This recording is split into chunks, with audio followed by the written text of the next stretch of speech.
vault door isn't that old. Messing with it runs the risk of the fail-safes. Unless we want to hire a professional safecracker. Which we don't. Which we don't. It's called open it. Are you sure? Hello? What you're saying is we drill down through the floor of the apartment. That's right. Okay, you know the drill.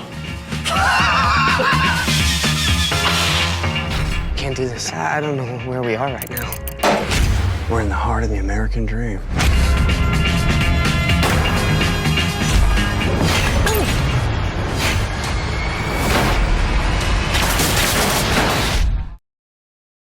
Welcome to Kermode Uncut.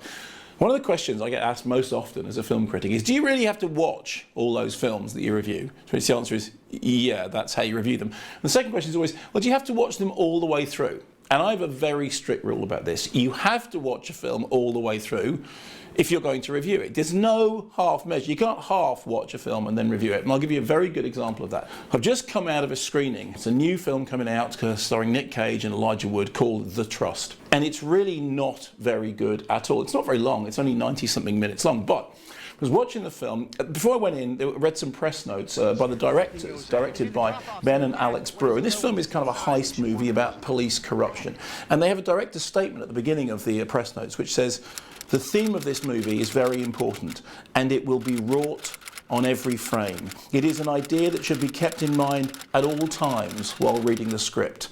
What is this idea, I hear you ask? Well, the saying goes, you can't judge a book by its cover.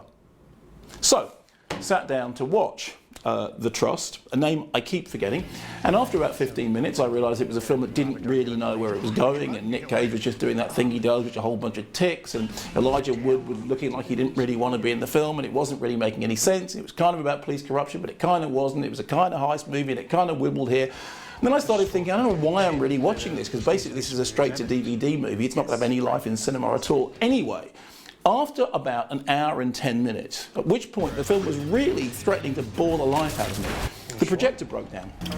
The film stopped. The screen went black. Now, for a while, we all thought this was a device, because it happened in the middle of a scene in which Nick Cage had repeated the line, "Whose guns are they?" about 9 times. So the screen went black, and then the lights came up in the screening room, and from the projection box they said, look, we're sorry, there's a problem with the DCP, it's a faulty DCP. So some people decided that they just leave, but you can't review the film if you haven't seen it to the end, and I really had suffered through it up until that point. I wanted to get to the very end, so we tried to see what we could do. They looked around for a little while. After a while, they managed to get an internet Vimeo link, an official one, that they said they could project for the last bit of the movie. And they tried to do that, but then there wasn't any sound.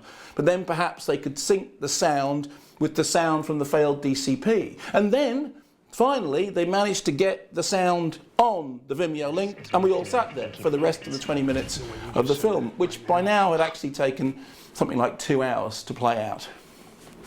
So I saw the whole film, from beginning to end, which means I'm perfectly justified in telling you that it's rubbish. I'm all in.